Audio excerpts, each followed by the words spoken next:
Hey guys, welcome to world affairs. और इस video में हम बात करने वाले हैं मास बॉयकॉट की ऑफ फ्रेंच प्रोडक्ट्स। एक कंट्रोवर्शियल टॉपिक है मगर इसका इकोनॉमिक एस्पेक्ट काफ़ी इंपॉर्टेंट है। बिलियंस ऑफ डॉलर्स का ट्रेड इम्पैक्ट हो सकता है बिकॉज ऑफ दिस बॉयकॉट। क्योंकि पहली बात तो आपको समझना होगा, फ्रांस अपने आप में एक बहुत ही बड़ा एक्सपोर्टर है दुनिया भर में। यहाँ पे आप अगर देखें, ये डेटा है from world bank, data from 2019।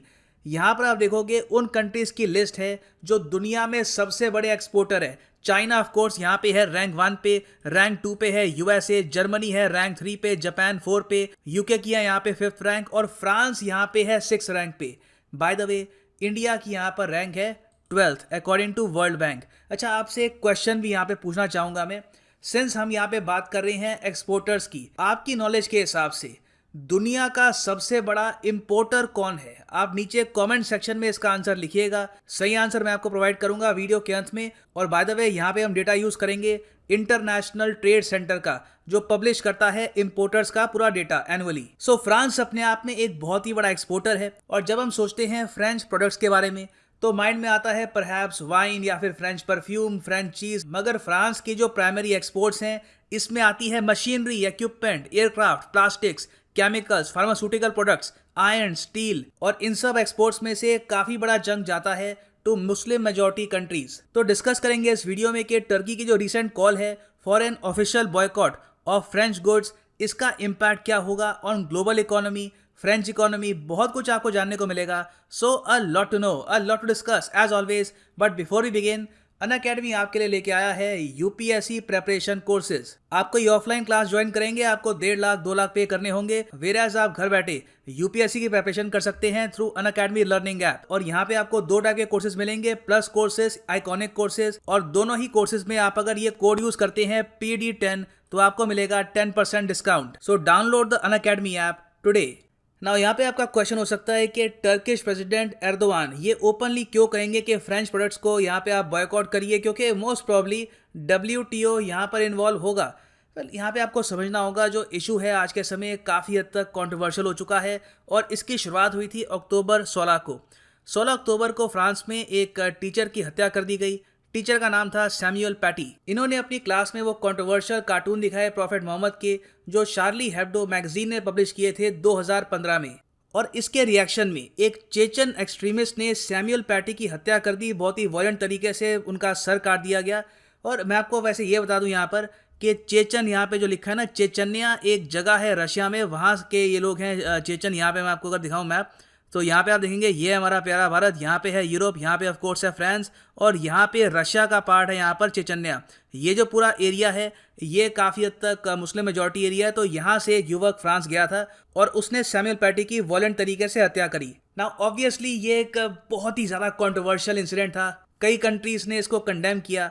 मगर फिर ये जो कॉन्ट्रोवर्सी थी और ज़रा बढ़ गई जब इमैनुअल मैक्रोन ने यहाँ पर पहले तो ये कहा कि हम डिफेंड करते हैं फ्रीडम ऑफ स्पीच, और सैमुअल पैटी का यहाँ पे पक्ष लिया। उसके अलावा इन्होंने यहाँ पर कुछ कंट्रोवर्शियल बातें भी कर दी इस्लाम एज ए रिलीजन के बारे में कि प्रॉब्लम्स हैं, और काफ़ी कंट्रोवर्शियल स्टेटमेंट्स थी। तो उसके बाद से हम देख रहे हैं कि प्राइमरली जो मुस्लिम मेजॉरिटी कंट्रीज़ हैं वहाँ पर एक बॉयकॉट शुरू हो चुका है फ्रेंच प्रोडक्ट्स का। रीज़न यहाँ पर यह है, पहले तो यहाँ पर यह कह रहे हैं कि क्यों फ्रेंच टीचर्स प्रॉफेट मोहम्मद के जो कंट्रोवर्शियल कार्टून्स हैं ये अपनी क्लास में दिखाते हैं। इसके बाद एक और रीज़न वहाँ पे वो ये बता रहे हैं कि फ्रेंच प्रेसिडेंट ऐसे टीचर्स को डिफेंड क्यों करते हैं, और फ्रेंच प्रेसिडेंट ने इस सब इंसिडेंट में इस्लाम के ऊपर स्टेटमेंट क्यों दी। सो इन सब कारणों की वजह से आज के समय हम देख रहे हैं कि चाहे वो अरब कंट्रीज़ हो या फिर इवन मिडिल ईस्टर्न कंट्रीज़ हो जो अरब वर्ल्ड से बाहर हैं, वहाँ पर भी एक मास बॉयकॉट दिखा जा रहा है ऑफ फ्रेंच प्रोडक्ट्स। ऑलरेडी हम देख चुके हैं कि कतर, कुवैत, कई और गल्फ कंट्रीज में जो फ्रेंच प्रोडक्ट्स हैं इनको शेल्फ से उतारा जा रहा है। फॉर एग्जांपल यहाँ पे आप देखेंगे ये कतर का एक न्यूज़पेपर है, इसका आर्टिकल है, more supermarkets delivery apps join boycott of French products. सरकार ने अभी तक कतर की कुछ कहा नहीं है। जो ये बॉयकॉट है ये कॉरपोरेशंस लोग अपने आप कर रहे हैं और काफ़ी हद तक इफेक्टिव है। लोग on a mass scale boycott कर रहे हैं फ्रेंच प्रोडक्ट्स को। और यहाँ पे आप देखेंगे ये कुवैत का एक मॉल है, यहाँ पर भी जो भी फ्रेंच प्रोडक्ट्स हैं, जो भी यहाँ पर फ्रेंच कंपनीज की कॉस्मेटिक आइटम्स हैं, सबको रिमूव किया जा रहा है। और इसमें कई कंपनीज हैं, फॉर एग्जांपल लॉरियल एक बहुत ही फेमस फ्रेंच कंपनी है जो कॉस्मेटिक्स, उसके अलावा शैम्पू और वेरियस और आइटम्स मैन्युफैक्चर करते हैं। इनको काफी लॉस हुआ है इसकी वजह से। पाकिस्तान में भी बॉयकॉट की आवाजें उठ रही हैं। पाकिस्तान ने तो बाय द वे यहाँ पे काफी एक एक्सट्रीम स्टेप भी लिया। इनकी नेशनल असेंबली ने एक रेजोल्यूशन पास किया और वहां पर यह कहा कि जो हमारे ऑनवॉय हैं टू फ्रांस ये हम वापस बुलाएंगे। मगर पाकिस्तान के लिए यहाँ पे एक ऑकवर्ड सिचुएशन तब खड़ी हो गई जब पता लगा कि पाकिस्तान का एक्चुअली कोई एम्बेसडर है नहीं टू फ्रांस। यहाँ पे आप देख पाएंगे द न्यूज का आर्टिकल है, ये एक पाकिस्तानी न्यूज आउटलेट है। सो यहाँ पे हम देख पा रहे हैं चाहे गल्फ कंट्रीज हो या इवन गल्फ के बियॉन्ड जो कंट्रीज हो, वहां पे एक मुहिम चल रही है लोगों की और लोग एक मैसेज सेंड करने की कोशिश कर रहे हैं to the French government. Now next question यहाँ पे आता है कि ऑलराइट, सो अभी के लिए टर्किश प्रेसिडेंट के अलावा बाकी जो सब वर्ल्ड लीडर्स हैं मुस्लिम मेजॉरिटी कंट्रीज के, उन्होंने कुछ ओपनली कहा नहीं है about the boycott of French products. मगर ओवरऑल इस पूरे बॉयकॉट के इम्पैक्ट में कितने बिलियंस का ट्रेड आ सकता है, इसको लेकर रिसेंटली एक काफी शॉकिंग फिगर सामने आई है 100 बिलियन डॉलर के फॉरेन ट्रेड की। अनाडोलू एजेंसी जो टर्किश गवर्नमेंट बैक्ड एक न्यूज़पेपर है, इन्होंने रिसेंटली यहाँ पर यह बताया है कि फ्रांस का जो टोटल एक्सपोर्ट है टू इस्लामिक कंट्रीज ये है ऑलमोस्ट 46 बिलियन डॉलर्स और जो इनका इंपोर्ट है फ्रॉम मुस्लिम मेजॉरिटी कंट्रीज ये है 58 बिलियन डॉलर्स। तो फ्रांस क्रूड ऑयल, उसके अलावा नेचुरल गैस, काफ़ी कुछ इंपोर्ट भी करता है from the Muslim majority countries. उसके अलावा ये बहुत कुछ एक्सपोर्ट भी करते हैं। तो अगर मान लीजिए यहाँ पे जो अभी के लिए बॉयकॉट की वेव चल रही है कतर में, कुवैत में, इवन सऊदी अरेबिया में, ये अगर कायम रहती है तो फ्रांस को यहाँ पर कई बिलियंस का लॉस हो सकता है in their overall exports. Already हम देख चुके हैं कि बिकॉज ऑफ कोविड-19 दुनिया भर के एक्सपोर्ट्स काफ़ी हद तक कम हुए हैं। इसके ऊपर अगर बॉयकॉट भी होता है तो that will be very bad for French companies. मैं आपको इसके कुछ एग्जांपल्स देता हूँ। एक कंपनी है थेल्स, कभी इसके बारे में सर्च करिएगा गूगल में।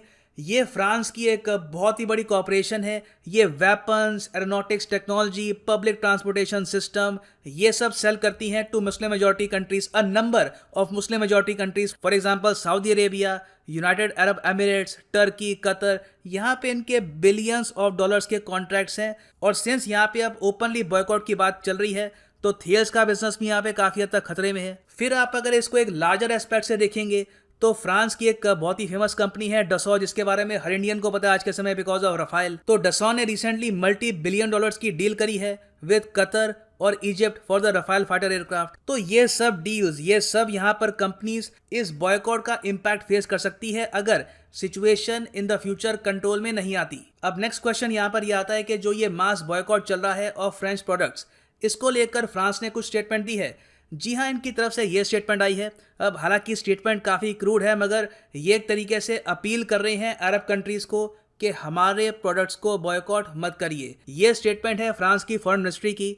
These calls for boycotts are baseless and should stop immediately as well as all attacks against our country which are being pushed by a radical minority. So again एक तरीके से इनकी अपील तो है मगर ये ओपनली यहाँ पर ये भी कह रहे हैं कि जो भी बॉयकॉट्स की कॉल्स हैं ये बेसलेस हैं और जो मेन इशू है यहाँ पर रिलीजियस सेंटिमेंट्स का, ये इसको अभी भी प्रॉपरली एड्रेस कर नहीं रहे। सो आप अगर इसको एक ग्लोबल सिटीजन के पर्सपेक्टिव से देखें तो जो ये बॉयकॉट है ये काफ़ी हद तक डेंजरस है फॉर वर्ल्ड इकोनॉमी, क्योंकि मैंने आपको नंबर्स बताए हैं, बिलियंस ऑफ डॉलर्स यहाँ पे इन्वॉल्व हैं। अगर इस तरीके से मास बॉयकॉट होता है तो इससे फ्रेंच इकोनॉमी डेफिनेटली कुछ हद तक सफ़र करेगी। ऑल्दो ये जो बॉयकॉट है ये मेंटेन रखना होगा इन सब कंट्रीज़ को for a very long period, अगर ये चाहते हैं कि कुछ सब्सटैंशियल डैमेज हो टू द फ्रेंच इकोनॉमी। मगर ये ग्लोबल इकोनॉमी के लिए भी एक अच्छी डेवलपमेंट है नहीं और नीड यहाँ पर यह है कि इस पर प्रॉपर बातचीत हो फ्रेंच गवर्नमेंट और मुस्लिम मेजॉरिटी कंट्रीज के बीच में, और जो ये रिलीजियस सेंटिमेंट्स का इशू है